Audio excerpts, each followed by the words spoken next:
I was very proud to be mayor of the city of Chicago, and we're very proud today, just think, to have a mayor of the city of Chicago, Rahm Emanuel, to be at the Mexican Forum. And to me, that shows real strong leadership in what he's doing, not only for Chicago, but for leaders around the world in regards to globalization, not only Chicago, but his key of bringing people together. And to me, Chicago is a great city. I'm very proud of it because I believe it's the only real American city. I think Bruce knows this. He's appeared so many times in Chicago. I said he was like part of the administration. Continue with leaders around the world, academic people. He's written a great book. You have to read it. You want to promote that. There's nothing wrong with that. But most importantly, his passion for cities. Not only his passion, when I said the Global City Initiative is different, because of the execution. And that's what he's provided. It's a great opportunity to introduce Bruce Katz. Bruce.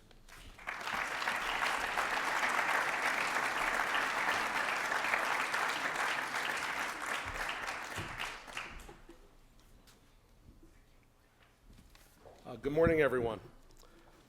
First of all, I want to thank Mayor Daley for that introduction, but also for his leadership in the United States and around the world. Thanks to J.P. Morgan Chase, Peter Scheer, for their partnership, a strong partnership.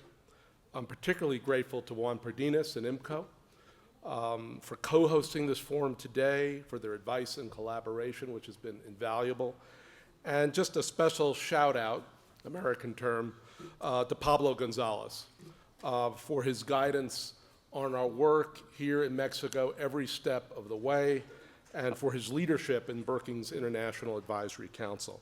This has been an extraordinary week for this American delegation of mayors and business, civic, and university leaders, and we were very glad to be joined by my boss, Strobe Talbot, the president of the Brookings Institution.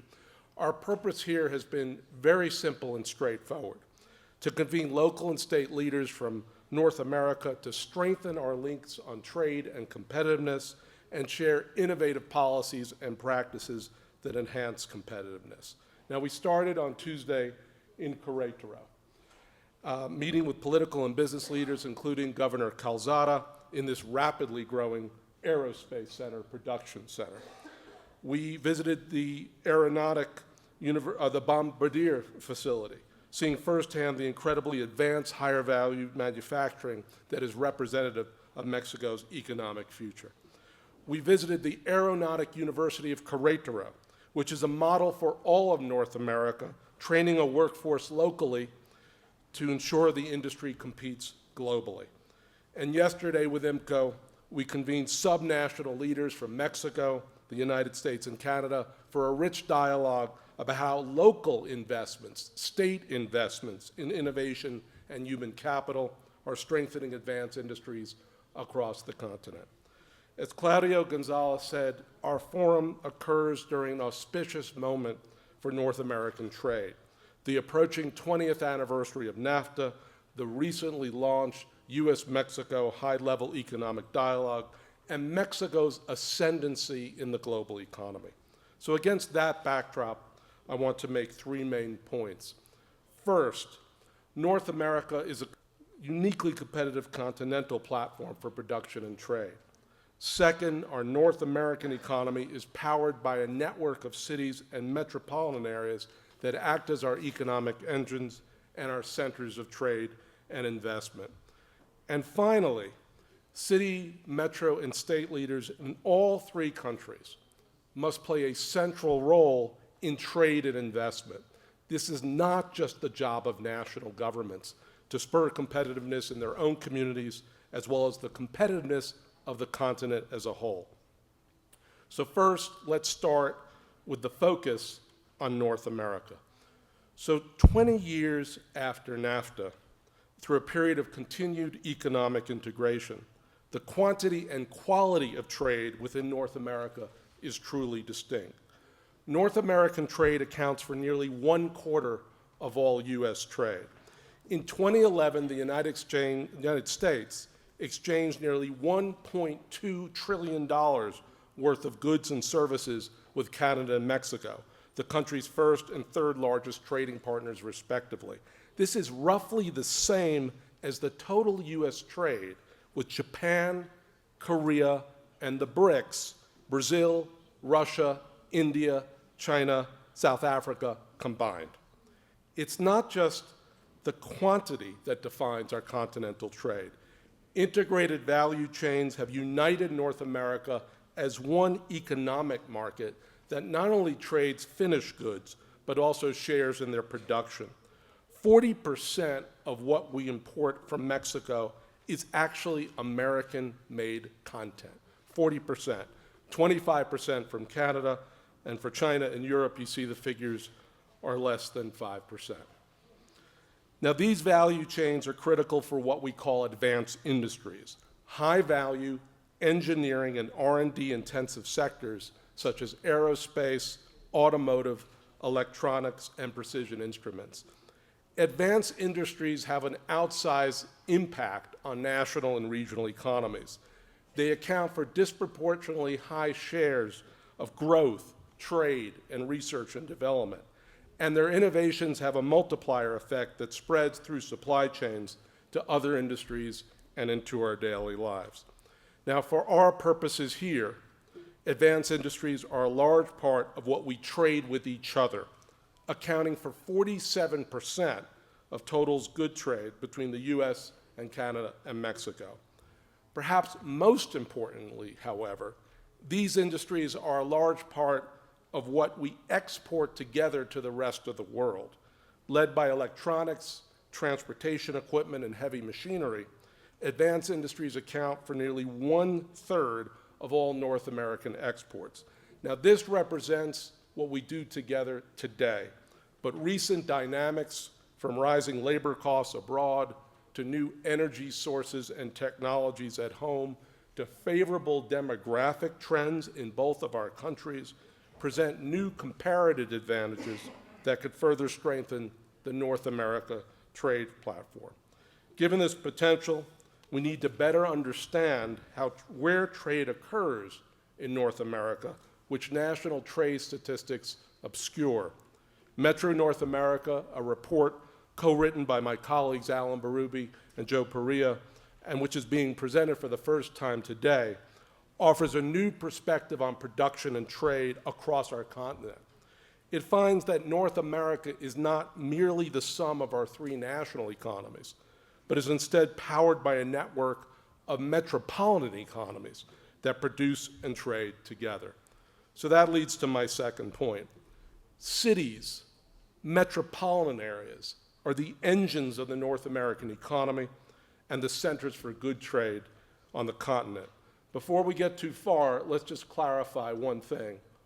What's a metropolis? When we talk about cities today, we don't just mean downtowns and skyscrapers. Take the Chicago metropolis. 9.5 million people spread across 3 states, 6 satellite cities, 14 counties, and 554 municipalities. People work in one town, live in another, go to church or the doctor in yet another, and everyone roots for the same sports teams. The metropolis is the true geography of our lives. It's also the competitive unit of the global economy. Metros concentrate people and assets that, taken together, make economies hum. The metropolitan revolution depends on melting away political boundaries to compete and prosper on the global stage. Before I continue, just congratulations on defeating New Zealand, but that's a side comment. Let's talk about the real stuff. Across North America, there are 432 metropolitan areas with at least 100,000 residents. Together, they account for 77% of continental population, and they generate 86% of continental economic output. Now, metro areas in North America contribute even greater shares of their nation's output in advanced industries, from 80% in automotive to 91% in aerospace. As we all know, different advanced industry sectors concentrate in different parts of the continent. The automotive sector, a classically integrated North American industry, is shared relatively equally across the 3 countries' metro economies. In aerospace, by contrast, up to now, right? Things will change. The US and Canada dominate with over 90% of total production. Now, as metros lead on advanced industries production, they also lead on trade. 85% of the value for all goods trade between the US and Canada and Mexico either starts or ends in a metropolitan area, revealing their role as both powerful producers and critical consumers. When we look at only our 6 key advanced industries, the metro share of trade rises to an incredible 97%. So it's clear that trade doesn't occur simply between countries. Rather, trade is based on relationships between cities that are characterized by distinctive clusters of firms, specialized expertise, and between our countries, cultural affinity. So where exactly is trade occurring within the continent? Let's take a look at automotive. When people think of auto production, they think firstly of Detroit, the Great Lakes region, and for good reason. A legacy of free trade that dates back to the 1960s has created intense relationships between Detroit, Southeast Michigan, and a group of metropolitan areas in southern Ontario. Yet this geography of production only tells part of the continental story. As global competition forced the auto industry to restructure, auto clusters emerged in Mexican cities like Puebla, Monterrey, and Aguascalientes. Detroit anchors what economists have labeled Auto Alley, the geographic strip stretching from Ontario into central Mexico. Both large firms and smaller suppliers now integrate Mexican and Canadian clusters with Detroit, but also smaller metros, Columbus, Kansas City, Evansville, Indiana, Lexington, Kentucky, and Nashville. So that's auto. Let's look at aerospace, completely different metropolitan geography. Seattle, Montreal dominate these trading relationships, but other major hubs include Wichita and Los Angeles, and Mexico has emerging aerospace clusters in cities like Guaymas, Chihuahua, and Querétaro, focusing on manufacturing component parts. Despite the fact that Seattle and Montreal are home to major aerospace competitors, Boeing and Bombardier, the two metros have cultivated world-class supplier ecosystems that fuel trade. Corey Electronics in Seattle supplies the cockpit panels from Bombardier. Precision SF Tech in Montreal exports components to Seattle for Boeing 777. And Bombardier is a major consumer of Washington-based Royale Manufacturers Precision Assemblies. This is how the global economy now works. Now, beyond industry footprints, our data also allows individual metro areas in each country to understand their distinct niche within the North American economy. Let's just take Mexico City. This global metro accounts for $56 billion in total trade with the United States, highest among all Mexican metro areas. Your top trading partners include large US metros like Houston, Los Angeles, and Chicago, and your second largest trading relationship is with San Jose and California's Silicon Valley. Now that relationship reflects significant trade in electronics, which at over $13 billion is your largest advanced industry trade flow coming from this metropolis. In that industry, San Jose is Mexico City's #1 trading partner, but you also have strong electronics trade relationships with Los Angeles, Dallas, and Chicago. So metros like Mexico City are at the heart of the most critical trade and production relationships in North America. And from the data that we have done and the analytics that we have conducted, every metro in North America can now know where it fits into the new map of North American trade. Final finding, cities and metros must play a central role in trade and investment. Now, to some extent, that runs counter to how we've typically thought about trade and investment, which has been seen as the responsibility of national governments.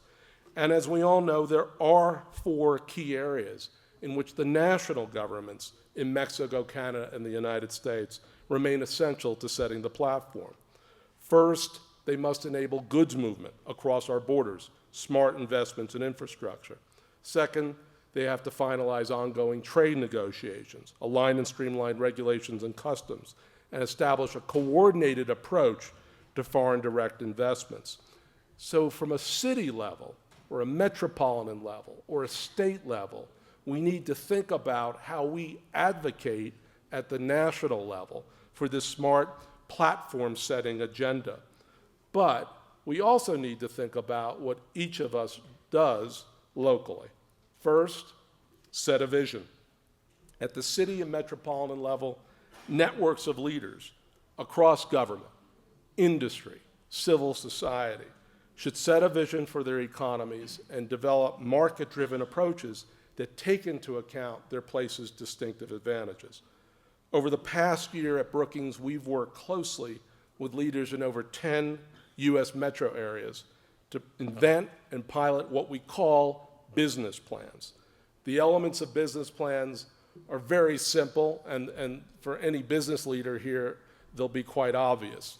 Do a market assessment of your unique economic profile and potential. From that, establish goals and strategies that build from your distinctive strengths. And then finally, collaborate to compete across government, business, university, other sets of intermediaries. Let me just give you an example of how this is working.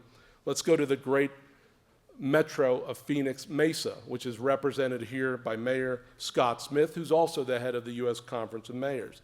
They've been undertaking their own business plan, and they've been seeking to grow exports by building off their key advanced industry clusters, aerospace and defense, IT services.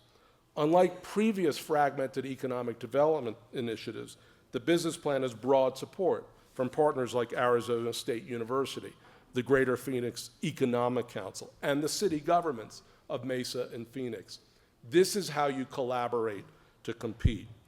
Now, subnational actors must then act in the service of these visions by investing in what matters for economic competitiveness. And, at the end of the day, we all know what matters: innovation, human capital, and infrastructure. So when we look at innovation, we look at Ontario, a very innovative collaborative voucher program. It's connecting private firms with public R&D institutions in 4 distinct areas: innovation to increase new product developments, commercialization to bring economic benefits to public sector discoveries, e-business to link small businesses with IT resources at public institutions, and industry associations to bring together public and private stakeholders to solve sector-wide innovation challenges. On human capital, best in class, Querétaro, the National Aeronautic University of Querétaro, which we toured again several days ago, is working actively with industry partners to educate and train local students and workers for an entire continuum of aerospace jobs that are now flooding into the region. And on infrastructure, let's go to Portland. Portland, after completing an export planning process, local leaders initiated a freight survey focusing on the infrastructure needs of their biggest exporters, which include electronics. What they found was a major bottleneck on a highway between the tech cluster in Hillsborough and the airport to the east. From this survey, they've identified targeted, actionable, affordable interventions to connect their region's most critical companies to global markets. That's how you invest in what matters. So by investing strategically in innovation, human capital, infrastructure, subnational leaders, cities, metropolitan areas, states can position themselves in the North American trading partners for greater success in the global marketplace. Final piece of the local state agenda: network globally. Later today, we're going to see this in action. Mayor Emanuel of Chicago, Mayor Mancera of Mexico City will set a new standard for international city-to-city economic cooperation. Yes, we've had the Sister Cities efforts for 50 years. It is about cultural relationships. But going forward in this century, in this continent, it must be about trade, commerce, and investment. So all of this reminds us of the central insight made by Jane Jacobs 50 years ago. The foundation of cities is trade. Watch this. The foundation of cities has always been trade. 2,000 years ago, the Silk Road linked cities from China to the Roman Empire. The world is now being remade as a network of globalizing metros that trade together based on distinctive clusters of firms, specialized expertise, and cultural affinity. San Jose, Bangalore, and Seoul are technology hubs. Portland, Copenhagen, and Curitiba focus on green industry. Detroit, Stuttgart, Monterrey, and Nagoya are linked by manufacturing. Metros that connect by trade grow and prosper together. So get a passport, find your trading partners, travel the new Silk Road. Let me end where I began. The world is evolving as a network of trading cities that are seamlessly integrating the exchange of people and goods and services and energy and capital and ideas and culture. And nowhere on this planet is that more evident than in North America, our shared continent. So Brookings and JP Morgan Chase hope that today's forum and the series of workshop that these held, and frankly, this new collaboration with IMCO, we hope that this can catalyze a new wave of city-to-city trading relationships in North America that spark innovation, create jobs, and ensure that our economies and our people achieve their fullest potential. Thank you very much.